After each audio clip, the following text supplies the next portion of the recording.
Well, welcome to Elevenses. I'm Kevin Williams of Survival Skills Rider Training. I hope the audio doesn't go stuttery all the way through today's show. It's a recorded show, and it's going to be a fairly short one as a result, but we do have some interesting stuff for you today. First of all, there are big changes for the TT races for 2023. They've just got underway on the Isle of Man. A competitor has sadly failed the TT drugs test, though. Alfie Barraclough has set a new land speed record, and we'll have a quick look at what he's achieved.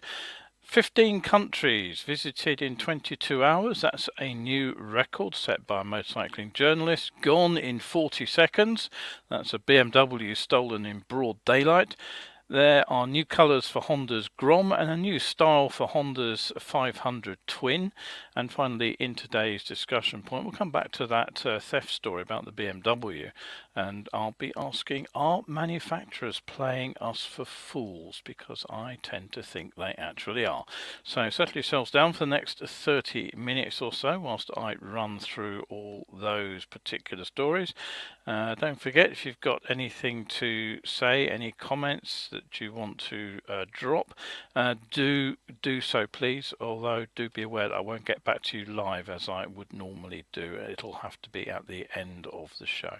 All right, okay, so what have we got to talk about today? Well, first things first, the TT, as I said, if you are lucky enough to be at the TT, the Isle of Man this weekend, and you will just have missed the TT Legacy Lab. Now you may be wondering what that is. I'll come on to explain that in just a moment, but basically that you'll be watching the 6-lap RST Superbike race any moment now. Now some big changes have been made to the TT's schedule for 2023, which includes bringing in an extra day of racing over the race weekend. Now firstly, practice started rather later than normal. Instead of shutting roads over the first weekend of what has traditionally been the TT fortnight for practice and qualifying, that has now begun on Monday, and that it was in order to minimise disruption to local residents, and practice and qualifying will have continued until Friday. Now the first two races have already happened. They ran yesterday as is traditional, but Sunday, which was formally kept free of racing with the roads open to ordinary traffic, albeit going one way over the mountain, that has been changed. Probably one of the reasons involved was that because the mountain was actually open, it was inevitable that riders took advantage of the island's lack of a speed limit on some stretches of road to do some laps. Now the resultant free-for-all around those roads, of course, was known as Mad Sunday, and it brought with it inevitable crashes and sadly some fatalities. Last time I was over there, actually, I believe there were 6 fatalities amongst just spectators. Anyway, this year roads are closed on Sundays, but the fans have been invited to take part in a controlled mass ride out, the TT Legacy Lap, around the mountain course, and that event will be followed by the superbike race I was talking about. Now the changes are aimed at giving weekend visitors a chance to see 3 races rather than just the 2 on the Saturday, which also means they get a better live broadcast package, of course, and it also helps tackle another problem that has plagued the TT for years: delays and cancellations due to bad weather. There have been some years where TT organisers have actually been forced to completely cancel races because they simply run out of time to run them. So this year, as well as the 3 races run over the first racing weekend, the other changes are no races on Monday. This now becomes a contingency day in case of bad weather over the weekend. Tuesday and Wednesday then see 2 days of racing back to back. In the past, Tuesday would have been an empty day. The race length will be shorter too. That will help again minimise disruption to the residents of the island. And Thursday remains a no racing contingency day, just in case they have to postpone. Friday, which is the bank holiday day on the Isle of Man, it sees 2 more races, and then the final senior race is held on Saturday morning, and that will of course give them the opportunity to push the start time back if they actually need to. Now, one rider who won't be making the start line for the TT this year is Jake Lowther. He was the passenger for sidecar outfit number 7, but the ACU have confirmed that he has been excluded from the 2023 event following a positive drug test.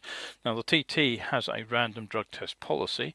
The matter has now been passed on to the Auto Cycle Union, the ACU, which is the governing body for motorcycle sport in the UK, and they will carry out their formal judicial process.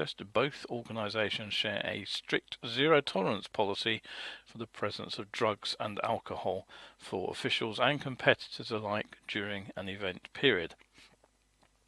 Now Lowther has actually competed in 10 previous sidecar TT races, and he faces a possible suspension on competition. Meanwhile, one Alfie Barraclough has set a motorcycle land world speed record of 54.392 miles per hour in a 500 metre sprint from a standing start on an 80cc bike. He completed the challenge at Elvington Airfield, which is out near York. He did that on Wednesday, and it was on his specially constructed motorcycle.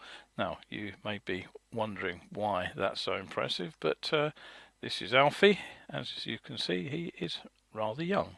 In fact, he is just 9 years old, so hats off to the young lad for taking his bike out and setting a world speed record. He'll remember that for the rest of his life, I'm sure.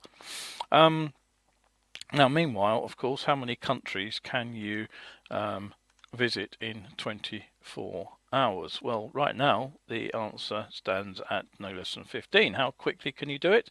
Well, the stunt publicised the Bridgestone Battle Axe T32 tyre, and Bridgestone's their rider, who is the Belgian journalist and bike tester Thierry Saracen, he broke his own world record, which he also completed incidentally on the Bridgestone Battle Axe T32 tyres, by completing the trip in just 22 hours using a Kawasaki Versys 1000. So this is a picture of him cruising across the finish line, presumably. He started in southern Poland, which is a strategic starting point for this kind of event, basically because it borders several different countries. He then rode as far south as northern Italy before he turned back to end his trip in the Netherlands at 7:59 p.m, a fraction under 10 hours after he started, having racked up 1,367 miles. He also managed 2 more countries than the previous record, 13, which was set in 2022 by himself when he was riding an MV Agusta Super Veloce. So just in case you're wondering about whether or not he was cracking the speed limits everywhere, no, he wasn't. His aim was in fact to complete the journey fully within the road traffic rules of all countries and within the speed limits, and he used a tracking device to prove that. Right, so don't forget, set a reminder, you get these shows going out every Wednesday and Sunday, nearly always live, occasionally recorded. Very, very rarely I miss a show completely. Today's show, as I mentioned at the top of the show, is actually a recorded one, so one of the rare ones. Now, how long does it take to steal a motorcycle? Well, if you're the unfortunate owner of a BMW whose bike was captured being stolen on CCTV, it was just 40 seconds. That was the time it took a gang of 4 bike thieves to spot the bike, defeat the steering lock, and wheel away the BMW motorcycle last Sunday afternoon. The bike was stolen in broad daylight. It was taken on Sunday 28th of May in the middle of the afternoon from a location in the Wirral by 4 youths on bicycles. Now, aside from the giveaway ne'er-do-well hoodies they were all wearing, the routine looks very well rehearsed too. It's a smoothly oiled operation that they showed. 2 of the gang dismounted from their bicycles and they simply, between the 2 of them, broke the steering lock with brute force. One of the 2 riders remounted, the other pushed the bike away, and one of the other members of the gang just cycled off on his own bicycle, pushing the spare bicycle along with him. So it's very unlikely that this was the first bike that this gang has stolen. But why is it so damn easy? I'll come back to this in today's discussion point at the bottom of the show, as I ask. And is it the fact that motorcycle manufacturers actually want bikes to be stolen? Certainly seems like it sometimes. Right, okay, let's have a quick look at a couple of bikes. I've got a few stories for you about motorcycles today. It says a lot really about the dearth of new models, well, at least internal combustion engine bikes, that most of the bikes which are getting people excited are simply updates for existing models, and that the online bike sites really are seeming to get excited to me about the release of the 2024 Honda Grom, and it's just the old one in new colours as far as I can tell. The Grom, lest we forget, originally appeared in 2014. It's spawned a range of other mini bikes, all based around the relatively unsophisticated single overhead cam 2-valve 124cc air-cooled single with an engine which puts out just 10 horsepower or 7.4 kilowatts. The 0.4 becomes all important when numbers are that low. About the only thing high-tech about it is that it has fuel injection to meet modern emission regs. And in 2022 the machine was uprated with a 5-speed gearbox, and it did get a little bit more power. Now the US gets 3 non-ABS models in what are called Blue Raspberry. Who has ever seen a Blue Raspberry? I haven't. I would have assumed it was a sort of reddish colour, but hey ho. Maybe they have Blue Raspberries in the US that I don't know about. Pearl White and Nitric Orange bodywork. And the ABS version, which is presumably what we're more likely to see here in Europe, comes in pearl white and a matte grey metallic for the SP model. Now here in the UK, of course, these bikes really aren't seen as practical transport. I have spotted a couple on the road, presumably being used to commute into central London, but they don't exactly exude presence, do they? They're so tiny. So more usually they are exploited for the fun element, where they have a firm cult following. And of course there is a range of tuning and upgrade parts available, including a genuine Yoshimura exhaust for these little machines, and you can get body kits as well to restyle them. They're all available at a range of prices to suit every pocket. Now, I've also talked about the platform concept more than a few times. Essentially what you do is you take the base model's chassis and engine, and then you swap bodywork and other bolt-on bits like wheels, suspension and seat, and you end up with what is effectively a new model. And as I've already said as well, with there being zero incentive to build new motorcycles thanks to shift towards alternative fuels, the new twin-cylinder Honda, which we've seen in the Hornet and the Transalp, and the equally new 800 Suzuki motor, which is in the GSX, is it, and a V-Strom. They undoubtedly have been in development for some years and are probably pretty much the end of the line, I would say, as far as new motorcycle engines from Japanese manufacturers are likely to be concerned. So what this means is there's all the more reason to find new clothes for an old emperor, and Honda have managed this. They found yet another way to present the CB500 platform that already underpins the CB500F, the sports bike CBR 500R with the fairing, and the adventure styled CB500X, and the relative newcomer, the CMX 500 Cruiser. And if you're wondering what that was left for them to do, well, the obvious answer is, of course, the street cruiser, street scrambler, and that there is the new Honda CL500. Basically, they've taken the engine and the revised frame from the CMX 500 Rebel. The bike has twin shocks at the rear, just like the Rebel, and they've outfitted it with these street scrambler look. So the new model is the CL500. That harks back to the CL72 model from the 1980s, in fact, a bike that was basically a scramblerized version of the sports bike CB250 Dream. Now there are a range of colours this bike's appearing in, including this I think rather unpleasant olive green. The motor's been around, of course, for quite a while now. It's the standard economical water-cooled double overhead cam 8-valve 471cc twin. What makes the bang on the A2 license friendly 46 horsepower, 8,500 RPM, and 32 foot-pounds of torque at 6,250 RPM. Now, the obvious change to the motorcycle is the high-level exhaust, and that has apparently required a bit of a change to the ECU and fueling.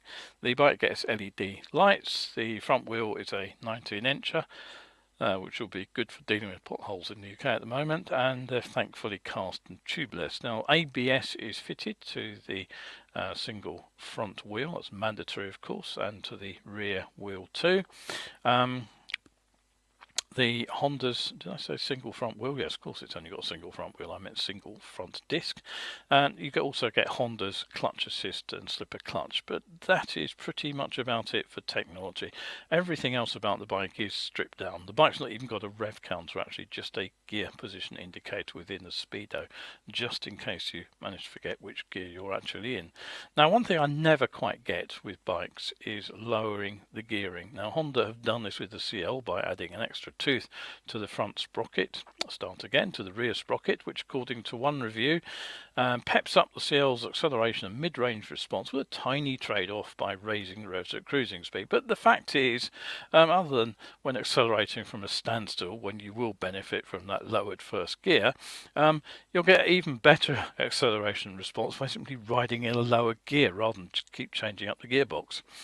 So even on the original gearing, just getting a bike in the right gear will give you everything that you need. You won't actually change anything in intermediate gears by changing the gearing. It's only first gear that it matters, and of course in top gear, because that tiny trade-off when cruising is actually quite significant. You get to top gear and then it means the engine will be buzzing away at higher revs as you try to maintain speed than it would have done on the original gearing. So if it were me, I'd probably take it back to standard gearing.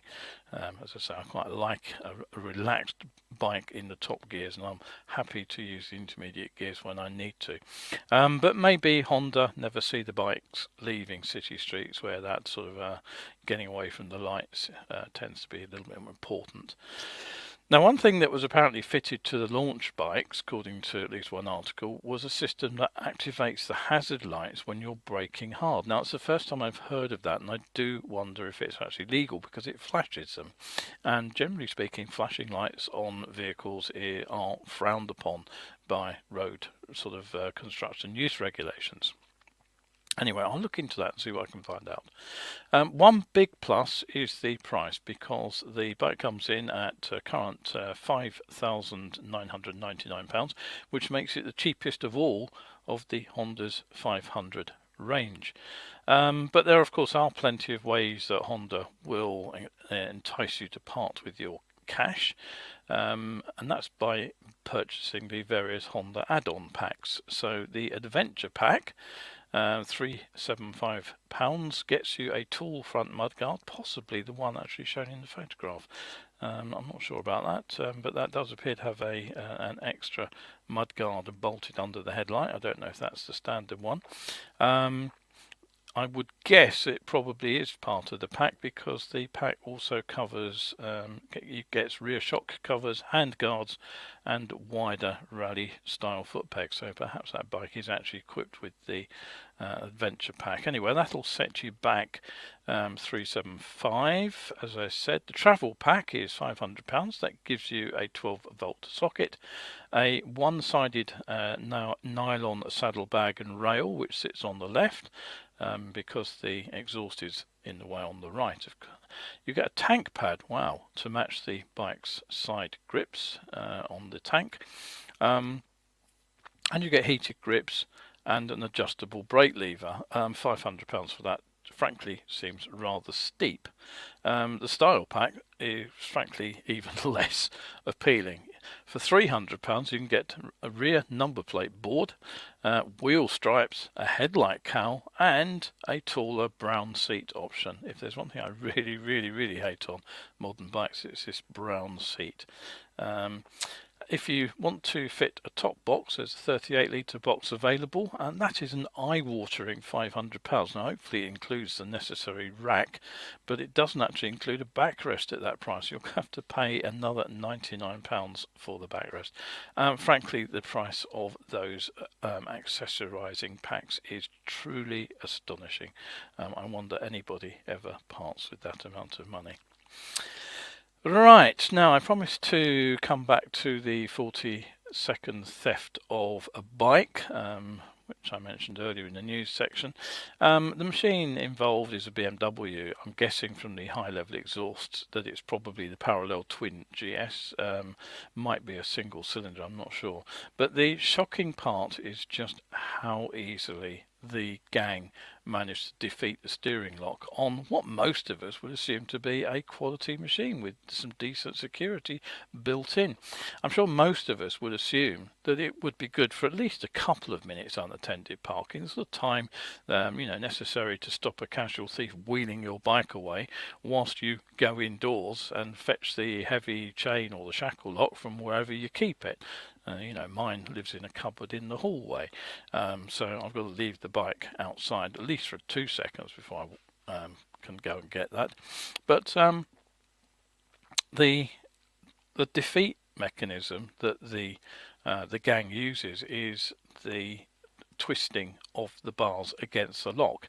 Now, I've seen this a couple of times now. One of the gang actually kicks forward on the handlebars, another is actually pulling around on the wheel, and result from this, the steering lock is broken. It's clearly broken in less than 5 seconds. There's absolutely no deterrent there from the ignition steering lock. Now, the video originally appeared on a Facebook group, and I will put a link up for you later on. But what struck me as fairly typical of the analysis of what happened was a commentary on the video which appeared on the Visor Down website. The writer said, quote, "What is shocking about the video is not just how brazen the thieves are.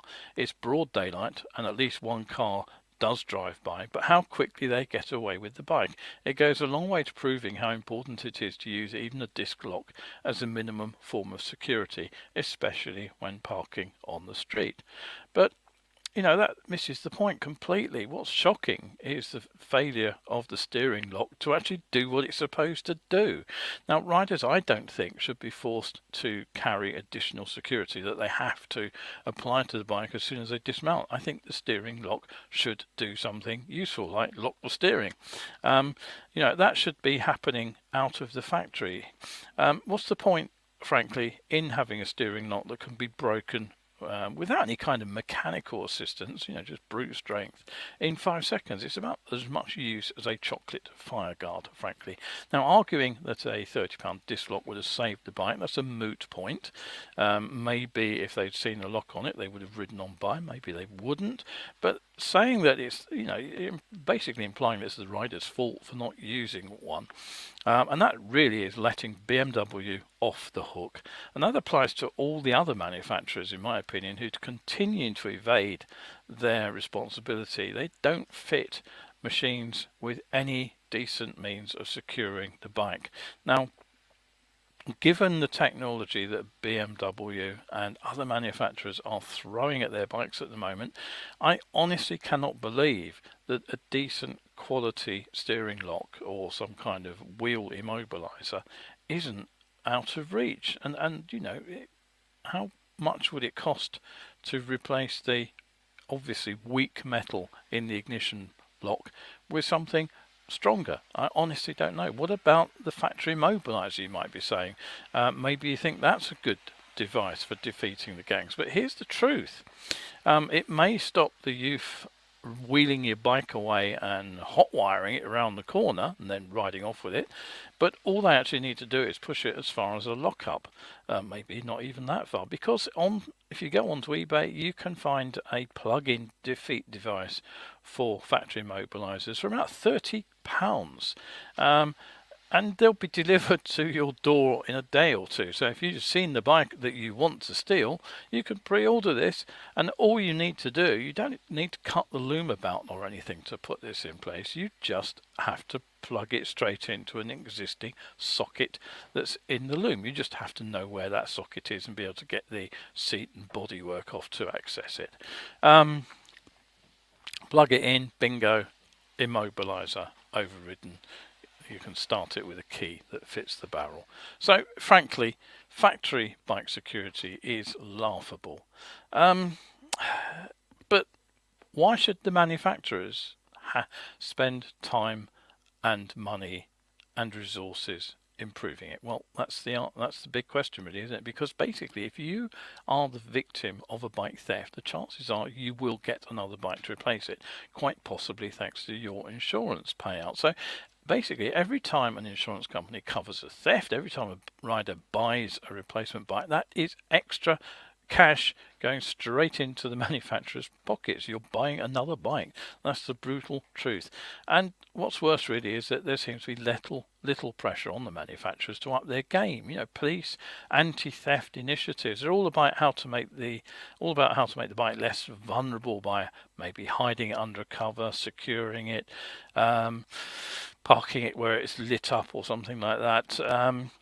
Most of the interest in the riders' rights group is in enforcing policing. They talk about, you know, recovering stolen bikes. They talk about cracking down on the bike theft gangs. But again, it's after the event, it's after the bike has been stolen that all this happens. Now, data tag and smart water, for example, clever though they are, they might enable the police to track down a bike gang and nail them, send them off to where they deserve to go, if of course the police manage to find the resources to target them. But they won't stop your bike being nicked in the first place, and they're unlikely to get it back to you in one piece either. By the time they find the evidence of these marking systems, generally speaking, they're on bits and pieces of the bike. Insurance, well, as I said, it'll cover you for one bike theft, maybe two, but whilst insurance companies may bitch about how much they pay out to victims of bike theft, and they start to pump up their prices, don't for a minute think that they're out of pocket on this. They will hike premiums, not just for those whose bikes get wheeled or vanned away from the scene of the theft, to be recovered, burned out in a field, or never ever to be seen again. Every single one of us on two wheels ends up paying extra if you can get theft cover in the first place. And as I discovered a couple of years back, I can't. Why? As an instructor, I need business use cover. There are only a couple of companies which will offer that option, and the company that would actually offer cover in London, the other wouldn't even cover me in London, decreed that I need a brick-built garage in order to extend my cover as far as theft. Now, since I live on a street of Victorian houses built back in the day when the horse was still the main means of power transfer, I don't have a garage and I don't have the space to build one. Even the Sold Secure approved steel bike sheds, lockups, which are supposedly acceptable to the insurance company, they wouldn't accept one of those as meeting their criteria. So if anyone who books a course with me wonders why I'm still riding a 60,000 mile 14-year-old motorcycle that was never exactly a top-selling model in the first place whilst I'm out on my training courses, and why I don't have a big BMW 1250 GS like other instructors, somebody asked me that not too long ago, the answers in this video, 11s today, should tell you precisely why. So maybe it is time to change things, and I have something I have talked about and suggested before, is that there is actually a levy on manufacturers every time one of their models is stolen, and that way they would be forced to cover at least some of the cost of vehicle theft. And I'm sure that if each stolen vehicle hit them in their corporate pockets, there would soon be a change of approach to motorcycle security. Right, so that is it, rant over. I'd be interested as always in your comments on that. Don't forget, as I'm out from home today, that comment, I won't be able to read it live like I normally do, but I will get back to you when I get a moment. So do drop me a line, anything you want to say about that, any comments, be great to hear them. And yeah, anything else you think about the theft problem of motorcycles generally, always interested in that. So right, that is it for today's show. As I said, fairly short one. Hopefully the weather on Sunday will be kind, and if you are out there on your bike on today, have a nice pleasant ride on your motorcycle, and hopefully see you at the next show. And meanwhile, stay shiny side up.